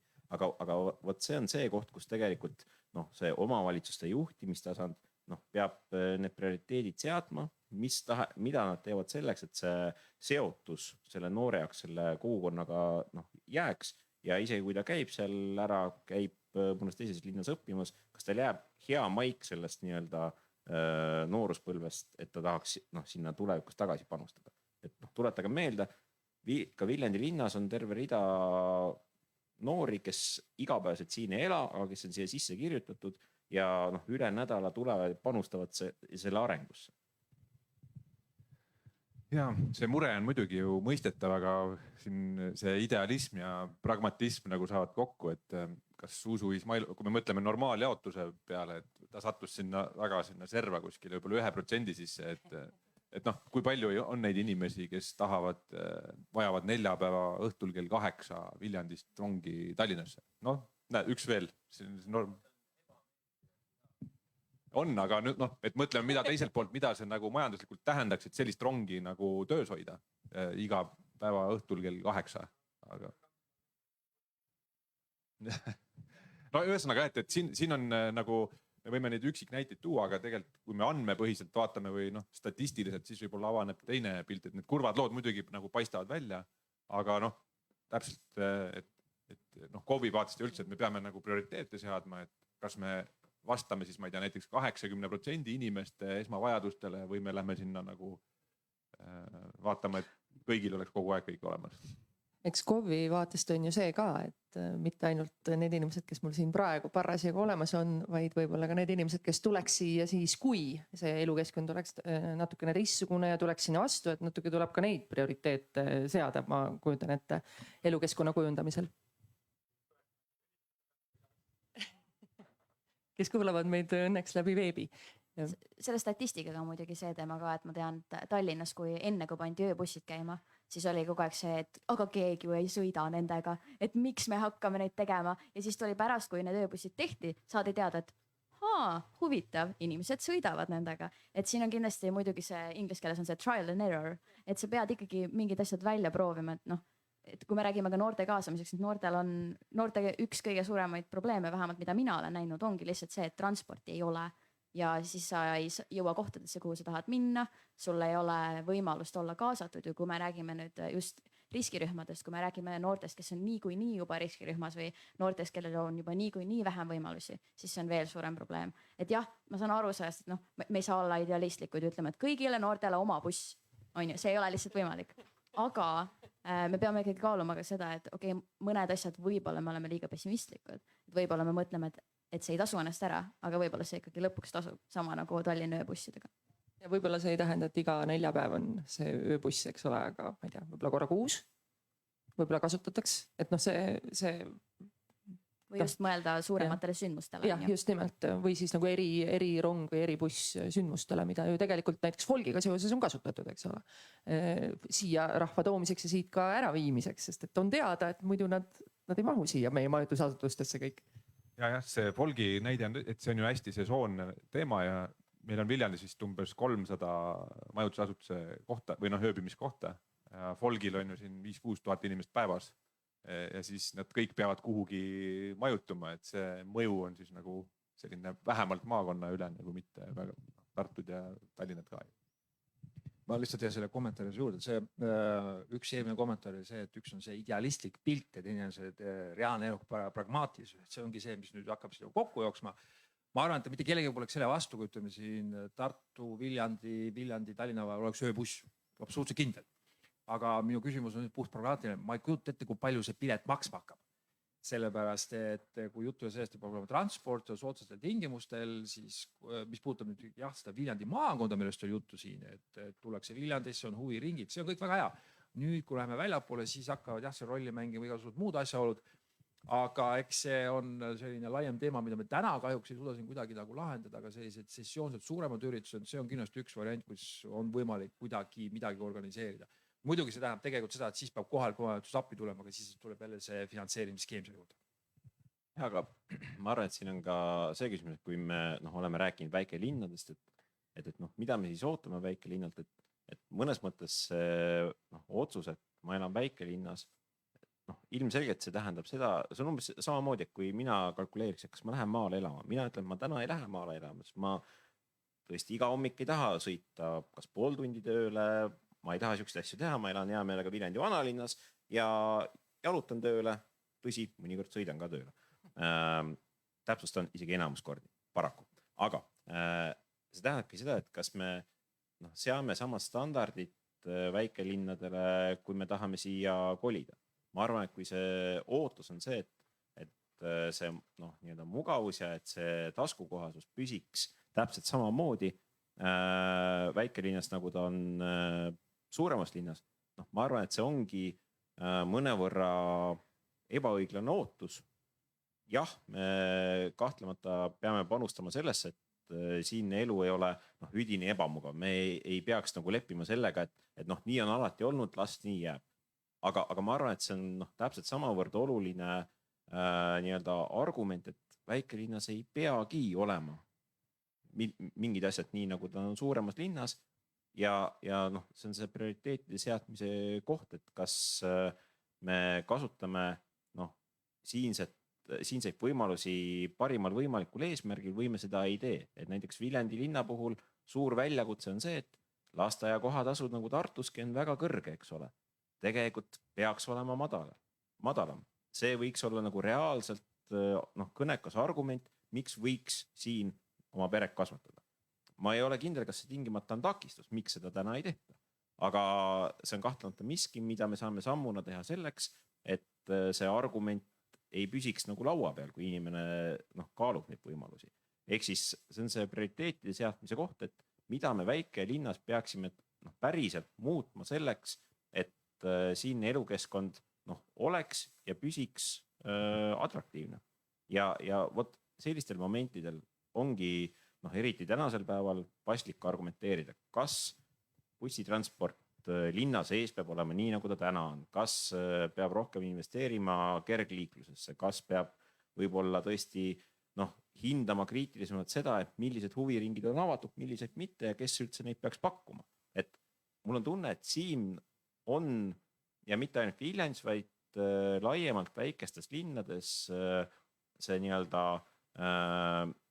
sisse tallatud mustrid, aga nii on ju kogu aeg olnud, et miks me seda muudame ja ma arvan, et siin ongi vajalik see, et see täiskasvanu vanusevahemikus 30–40, et tema päriselt oleks aktiivne ja panustaks selle kogukonna arengusse ja me ei peagi eeldama, et see 21 või 25 aastane teeks tema asemel seda. Võib-olla seda nurka veel avada. Ja mina jälle selle transpordi küsimuse juurde, aga võib-olla see probleem võib olla ka selles, et mis pildis mõtlevad enamus inimesi, kes on vallavalitsuses, sest näiteks mina ma lähen enda küla näite peale, aga meil on üks buss, mis sõidab siis Tallinnast läbi siis Saue, mööda Pärnu maanteed, läbi Maidla, minu külani ja siis läheb veel edasi. Ja see buss sõidab enam-vähem nii, et sa saad sellega kell 9 Tallinnasse tööle ja sa saad kella 5 tagasi koju või pärast 5 tagasi koju. Et huvitav, kes selle välja on mõelnud, et miks selle buss just sellistel aegadel sõidab, eks. Aga kui me mõtleme noortele, siis selle bussiga oli nii, et miks mina kolisin pärast 9. klassi kooli ühikasse oli see, et ma tihti ei saanud oma sõpradega aega veeta, sest nädala sees läks sellel 21 läks viimane buss. Aga reedest kuni pühapäevani läks viimane buss kell 5 õhtul. Et kui ma tahan natuke oma sõpradega väljas olla, siis on natuke probleem. Ja mida ma märkasin oli see, et suviti, isegi nädala sees, kui 9 läks viimane buss, oli buss puupüsti noori täis, kes olid kõik kuskil 14–20 aastased. Ja see oli huvitav näha, kuidas bussid, näiteks mis sõitsid tihti kell 9 linna ja pärast 5 tagasi, ei olnud üldse nii täis. Mul oli lihtsalt tunne, et võib-olla me tihti ei suuda mõelda tegelikult, kes mis ajal seda bussi vajab ja kes vajab kuhu sõitmist, sest jah, ma saan aru sellest, et ärme tee bussi lihtsalt sellepärast, et keegi tahab mingi pittu minna. Aga kui meil on väga paljud tahavad. Kui väga paljud tahavad, siis on jälle teine asi, et ikkagi minu arust selline asi nädalavahetusel kuskil Tallinnast koju saamine minu arust jälle see asi, miks mina kolisin enda kodukohast ära, oli see, et ma ei saanud oma sõpradega aega veeta, sest mul ei olnud transporti, et koju saada. Ja siis ma kolisin Tallinnasse, kui ma olin 14. Et jah, see on jälle see, et kellele me mõtleme, kui me seda transporti teeme. Kas ma võin küsida teilt ühe küsimuse ka sellise avara, et valige ise lähenemisnurk. Kui te mõtlete väikelinna, Viljandi ka ütlen väikelinn, noortele, olgu siis kuni 18 või sealt edasi, kas 10 aasta pärast on noorte elu parem või halvem ja miks? Ma teen otsa lahti, kindlasti on parem. Ma ei saaks öelda, kui me võrdleme siin ka laiemas perspektiivis koguga, ütleme seda ajaloolist arengut, ikka läheb paremaks. Ega ta halvemaks ei lähe. Miks ta läheb paremaks? Paremaks läheb ta igal juhul sellepärast, et meil tehnoloogia muutub, hakkame sealt pihta, inimeste vahelised suhted muutuvad ja kõik on õige paremaks. Ja noorte jaoks läheb ta paremaks ka selles pärast, et ma arvan, et see inimeste vaheline suhtlemine muutub ikkagi intensiivsemaks. Just nimelt tänu sellele, et võib-olla viimased 30 aastat me oleme väga palju olnud kinni selles tehnoloogilises arengus ja istunud seal kuskil sotsiaalmeedias ja suhelnud läbi telefonide. Ma arvan, et miskipärast see inimlik suhtlem tuleb tagasi.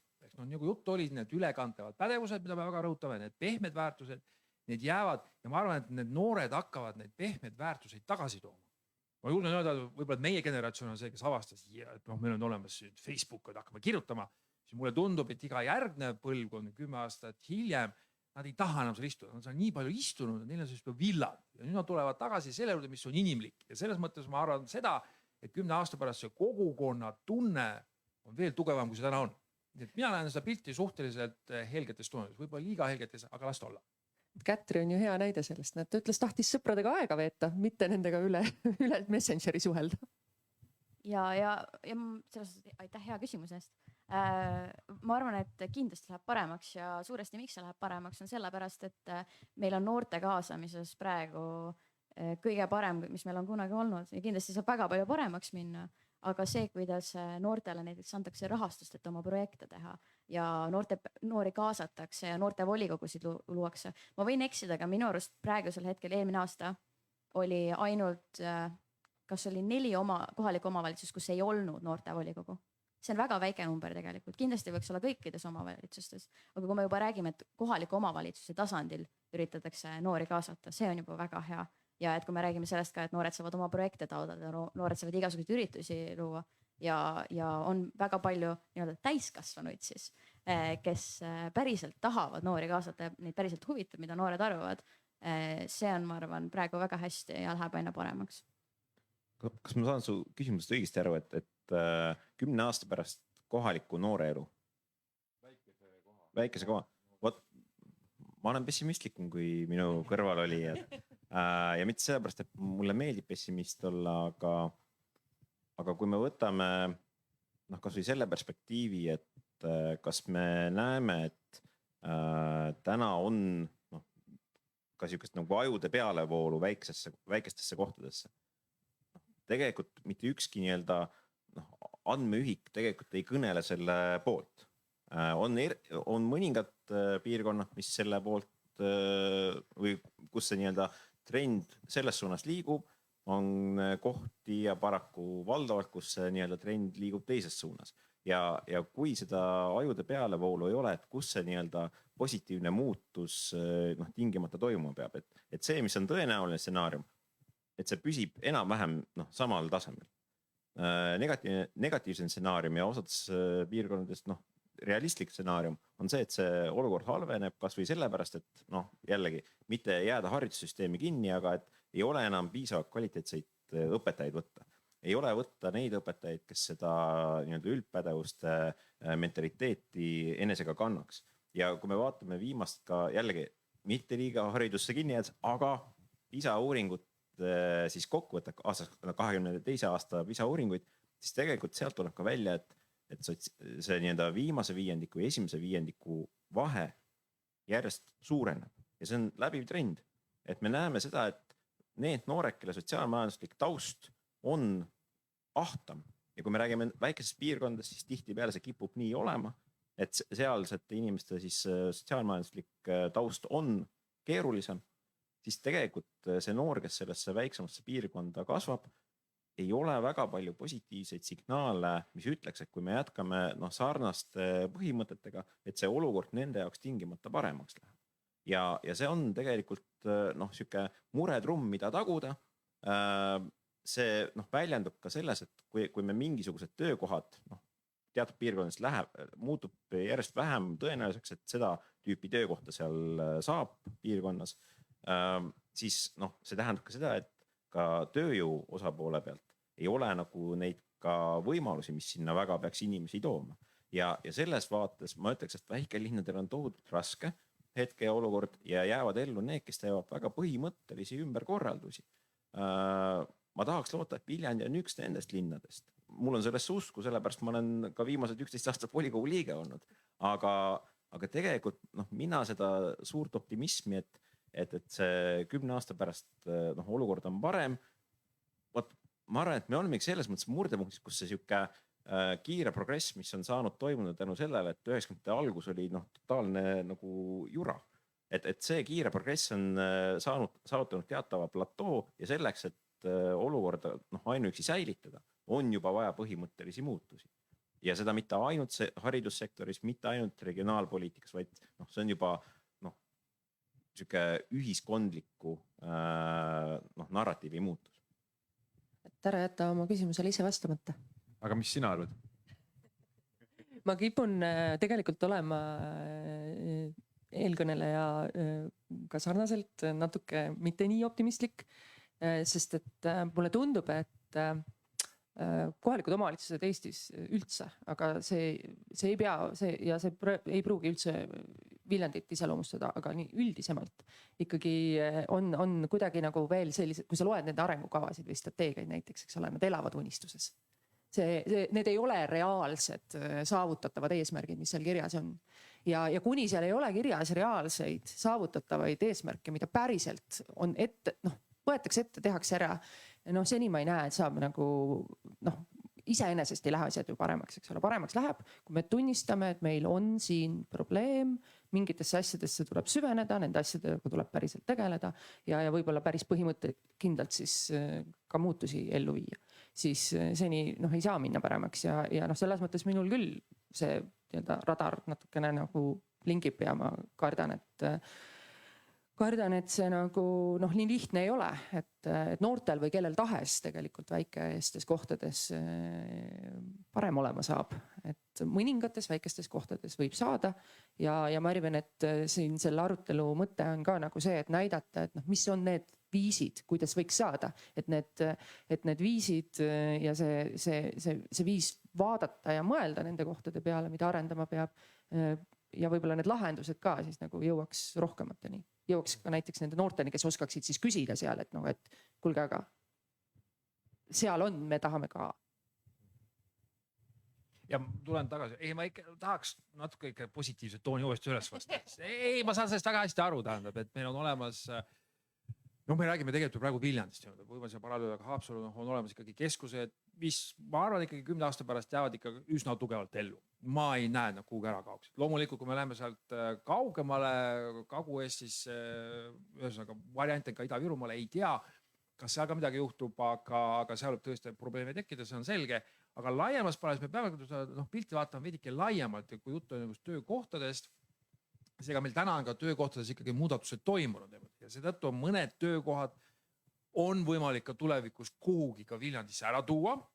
Tõsi, meil on teatud sellised töökohti, mida me ei saa kõiki kaugelt juhtida või kasutades igasuguseid tehnoloogilisi lahendusi. Kui me räägime ka ehitusest, peab inimene koha peal olema ehitama. Kui me räägime pagarist, peab olema koha peal, ta ei saa seda kaugtööna, seda saia küpsetada.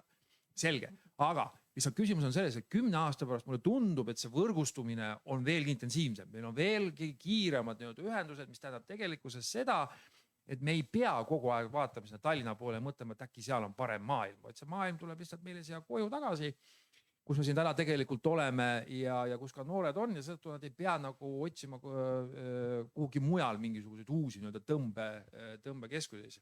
Nii et ma selles mõttes, võib-olla ma olengi liialt ülioptimistlik. Ma ei vaata neid kohaliku omavalitsuse arengukavasid, et need elavad kuskil roosades pilvedes. See on teine teema.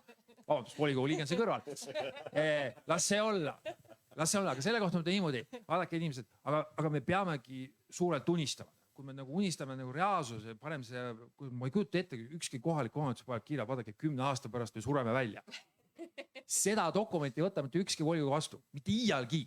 Vaid ta ütlebki, et vaatab positiivselt, läheb paremaks, kuigi ma saan aru, et tagasa ridade vahelt ütleks niimoodi selgelt, ja me näeme, et siin on probleeme. Kindlasti. Mitte ükski kohalik omavalitsus ütleb, et me oleme kõige vananem kohalik omavalitsus, meil on teised prioriteedid. Aga ma ikkagi eeldan seda, et saame hakkama, läheb paremaks, elavad ka noored paremini ja just tänu sellele, et ma arvan, et nad hakkavad asju teistpidi väga, nagu ma ütlesin, nad juba täna näevad need asju teistpidi. Kui meie omale nägime, mõtlesime ja ma arvan, et nende jaoks see kogukonna tunne kasvab veelgi tugevamaks, kuigi täna ta võib olla kuskil seal veebipõhine, nagu ma ütlesin, ma arvan, et ta tuleb sealt veebipõhisest välja ja see on üks väga oluline trump, mis tegelikult paneb inimesi mõtlema, mida ma saan koha peal ära teha. Üks küsimus saalist ka. Suur tänu, tervist. Pigem küsimus, mõtisklus ja kaasa arutelu ma natuke tegin siis veebis. Guugeldasin, et mingisuguseidki andmeid saada ja ma olen Johannes Ahon, suur tänu teile selle meeldiva vestluse eest, sõitsin rongiga Viljandisse Tallinnast, kuulasin seda veebis ja sõitsin siia, jalutasin kiirelt ja jõudsin, sain veel tõuksiga, olen nüüd siin füüsiliselt kohal ja kui tahaks tagasi minna Tallinnasse ei saa. Kui elaksin poole vähema elanikukonnaga linnas nimega Haapsalu, saaksin iga päev saaksin. Ja mulle tundub, et kui see probleem, mida me arvame, et me tahaksime lahendada, siis mulle tundub, et see transport on nagu nii selgelt ees, kuna ma ise ei elanud siin, aga õppisin ja nüüd kolisin siia elama, aga kui ma ei elanud Viljandis, siis näiteks ma ei saanudki ilma autota siia tulla õpetama üliõpilasi. Ja ma tean, et osad sellepärast keelduvad siia tulemast, sest et nad tahaksid teha tööd, kui nad sõidavad rongiga siia, aga nad ei saa enam tagasi Tallinnasse ja mõelda vaid, kui see on miljonites see sissetulek, kui inimesed tuleksid Viljandisse sündmustele siia ööbima ja nad teavad, või mitte ööbima, aga just näiteks Ugalasse ja pärast seda sõidavad tagasi Tallinnasse, et kui suur on see edasi-tagasi ringlus näiteks Tallinna ja Haapsalu vahel, ma kujutan ette, et see on kindlasti suurem. Ja ma arvan, et mitte pisendada ega suurendada seda probleemi, aga mina tunnen seda enda nahal ka hästi-hästi tugevalt ja ma arvan, et see võiks olla kindlasti meie üks nagu neid võtmeid, kuidas neid talente, keda Juka soovib saada siia käsunduslepinguga nagu mind, et ma saaksin siia tulla ja siit ka minna edasi, sest et tõesti see Tartu ots on olemas, sa sõidad 8 tundi Tallinnasse, kui sa võtad viimase bussi Viljandist Tartusse ja siis ootad ööbussi, et saada Tallinnasse, mis on nagu jaburuse tipp, aga see on samal ajal ka Eesti elu. Aitäh sihukese kommenteerimise võimaluse eest, aitäh. Aitäh, et tahab keegi selle mõtiskluse peale midagi arvata veel? Ma mõtlen ise, sellest võib mõelda nagu hästi spetsiifiliselt ja siis filosoofiliselt, et kui mõelda nagu 2 jalga maa peal, siis minu meelest üks trend on päris selge, et see vohav mitmekesisus, see tegelikult ei saa nagu jätkuda, et varem või hiljem, sest praegu tundub niimoodi, et see kõik palgasurve ja ootus muudkui kasvab, tegijaid tuleb muudkui järjest peale, aga näiteks see kultuurisektori eelarve, tal on nagu katus peal või see ei hakka kunagi plahvatuslikult suurenema. See ei ole reaalne, sest see põhineb mingid majanduskasvu eeldusel, mis ei päde. Ja see tähendab, et ka KOV peab hakkama valikuid tegema. Mida me siis, võib-olla me ei saa 96 toetada, võib-olla saame 50 toetada. Ja siis, mis see tähendab? Teine variant on, et need liiguvad nagu erasektorisse osad asjad, mis omakorda hakkab teoorias nagu ebavõrdsust suurendama, et siis on mingid head eraringid, kuhu siis jõukamad pered saavad oma võsuks panna. Kas see päriselt nii läheb või mitte, aga ma näen, et tuleb hakata valikuid tegema. Praegu ei taha keegi neid teha, et proovime niimoodi edasi, aga tegelikult see supp jääb nagu kogu aeg lahjemaks ja inimesed selles süsteemis lähevad nagu õnnetumaks. Sest et töö on sama suur või veel mahukam, aga ressurssi on vähem. Nüüd, kui vaadata teist poolt, sellest on väga hästi kirjutanud Yuval Noah Harari seal oma viimases raamatusse 21 väljakutset 21. sajandiks. Siis tema muidugi ütleb, et meil väga selgelt see tehnoloogia areng varsti suure osa sellistest töökohtadest muudab ka nagu ebavajalikuks või ütleme, et meie produktiivsus nagu suureneb paratamatult. Et osa asju, mida me oleme, peame justkui aega kulutama, et seda teha, neid varsti ei ole vaja teha. Aga see toob mingi järgmise probleemide rägastiku kaasa. Tema ütleb seal, et meil tekibki siis suur erisus on see high skill ja low skill workers. Ja sealt see hüppe ei ole võimalik. Et on inimesed, kes tahavadki nagu tahaksid teha lihtsaid asju, aga kui ei ole enam, kui sa juba täna teed tööd, kus sa oled nagu väga lihtsasti masinadega asendatav, siis neid teisi kohti, mis oleksid endiselt alles, neid ka ei ole. Ja siis tekib suur osa inimesed, ta ütleb, et 21. sajandi probleem ei ole mitte nagu rõhumise probleem, vaid ebaolulisuse probleem. Et suur osa inimestest hakkab tundma ebavajalikuna ennast. Ja siis need vähesed ja masinad loovad nagu tohutu palju väärtust. Ja siis tekibki see, et kas me siis, kuidas öelda, et kas siis tekib see universaalne baas sissetulek näiteks. Võta oma 1500 eurot ja ära sega, tee, mis sa tahad. Sest et tegelikult luuakse nii palju. Pole seal ebaoluline, on ju. Nojah, aga et see ei lahenda nagu probleeme. See, kus annad inimesele nagu ellujäämisvahendid raha ja ütled, vaata siis Netflixi või telekat, ära tee mida. See ei lahenda tegelikult probleemi. Meil tekib see nagu ebaolulisuse probleem. Meil tekib teistpidi see. Ja veel üks väga nagu ohtlik trend on muidugi vaimne tervis. See on päris kindlasti, sest et kahjuks täna maailma ühed eredamad ajud tegelevad sellega, et kuidas hoida inimesi veel rohkem ekraani võrres, eriti noori. See on see attention economy. Et me nagu meil väga helged pead maailmas tegelevad sellega, et kuidas sa saad seda dopamiini laksu sealt veel ja veel, et sul on täpselt see järgmine sisu seal, mis just sulle on nagu kureeritud ja huvitav. Ja mida see kaasa toob, noh, siin on, see ju mõjub sotsiaalselt. Teine asi on kriitilise mõtlemise, tähendab, see võib muutuda täiesti ohtlikuks, et deepfake'id ja kõik asjad, eks ole, et kui ma olen siin suure osa ajast ja noored ka, kes on vastuvõtlikud ja kellel ei ole seda kriitilise mõtlemise kihti, varsti sa saad panna, ma ei tea, näiteks ükskõik mis inimese temale autentse välimuse hääletooniga ükskõik mida ütlema. Nii. Seal võivad siis tulla ka üleskutsed igasugu asju teha või noh, juba praegu tegelikult selle koroona ajal me ju nägime, et ma ise tol ajal ei olnud sotsmeedias, aga mul kolleegid saatsid ka mingisugused screenshot'e, kus meil Eestis oli ikkagi kümneid ja kümneid kogukondi, kus oligi, et koroonat pole olemas ja see on valitsuse vandenõu. Et noh, ma ei räägi sellest, et kes on vaktsiini poolt vastu, noh, siin on argumente. Aga meil on tuhanded inimesed olid kogukondades, kus öeldi, et see on valitsuse vandenõu või Bill Gatesi või ma ei tea kelle, seda pole olema. Need on päris inimesed meie ümber. Nüüd see kõik selle deepfake'i ja sel ajal ju nagu võimendub, läheb vohama 10-kordselt. Ja kuidas need noored siis või ühesõnaga, mis siis saab? Et see on, ma näen nagu mitmes suunas selliseid arenguid, aga üheselt on keeruline öelda, kas läheb elu paremaks või halvemaks. Et kindlasti läheb keerulisemaks nagu selle keerukuse astme mõttes. Aga kindlasti loob see ka palju võimalusi neile, et tõesti, et sa võid ka siit Viljandist luua mingisuguse maailma tasemel tehnoloogia ettevõtmise või noh, sa võid leida oma kogukonna kuskil maailmas üles tehnoloogia abiga ja sa võid ka abi saada näiteks vaimsetele probleemidele tänu tehnoloogiale. Need on kõik selle teine pool. Tahad sa veel öelda või meil hakkab vaikselt aeg ka täis saama, et me saame siin võib-olla veel mõne kommentaari või küsimuse võtta saalist, kui on. Ma näen kaasa noogutajaid, aga kas keegi tahab kommenteerida ka? Palun.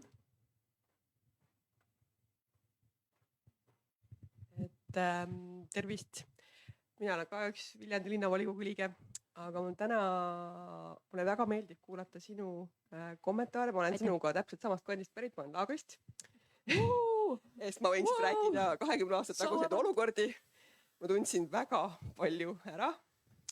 Ja ma ütlen, et see on tegelikult teema.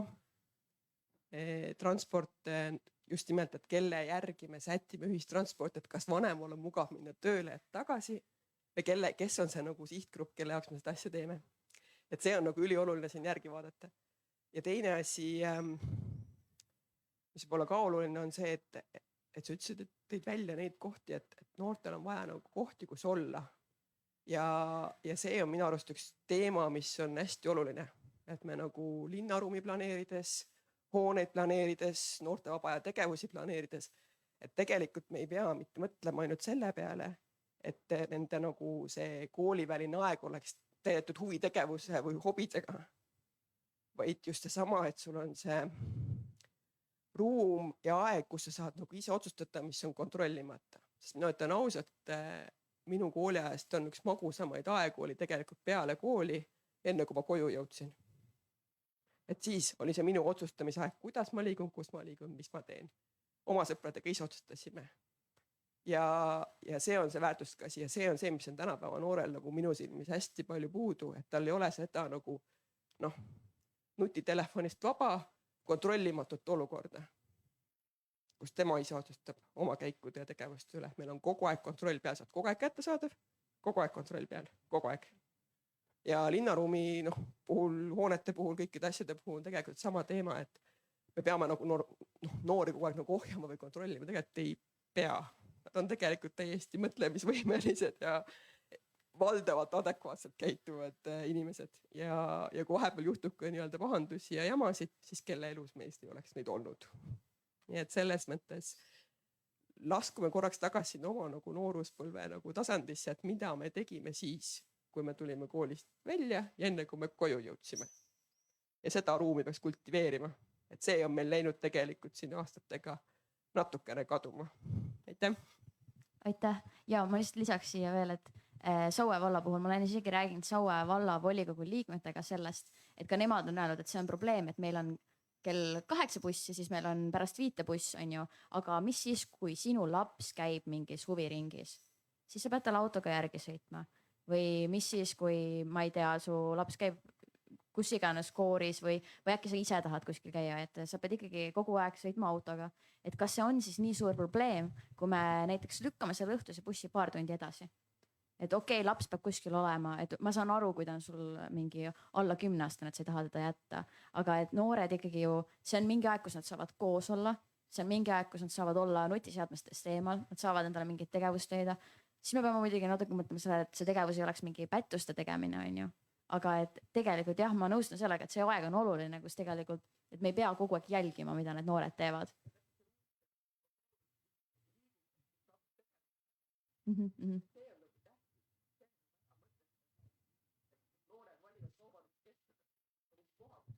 No just, nad otsivad ju jah, et mingi ruum, mis on ühtaegu turvaline, eks ole, selle noore jaoks piisavalt, samas piisavalt selles mõttes tema enda kontrolli all, et ta saab ise otsustada, mida ta seal teeb, mitte see ei ole nii funktsionaliseeritud, et sa saad seal teha ainult seda asja, vaid et tegelikult tahetakse seda ise otsustamist. Just nimelt. See tasuta ruumide lugu tuleb üha rohkem esile. Vaata Tartu eeskujul me räägime nüüd nagu Süku ehitamisest just sellepärast, et see peab olema tasuta ruum kõigile, eks ole, ja väga palju nagu noortele. Ja ma tean, et nagu väga paljudes mujal riikides tegelikult ongi nagu nii mindud, et see noortekeskuste kontseptsioon ei ole see ainus, vaid selle kõrval peab olema ka see mingi muu ruum, mis ei ole nagu ette antud funktsionaalsusega. Ma tahaks korra siia veel ühe sellise utopistliku noodi sisse tuua, aga kas te salvestate ka seda või? Ja ikka. Ma mõtlen, et kui me näiteks 10 aasta pärast seda salvestust vaatame, siis võib-olla see, mis ma nüüd ütlen, ei olegi nii naljakas.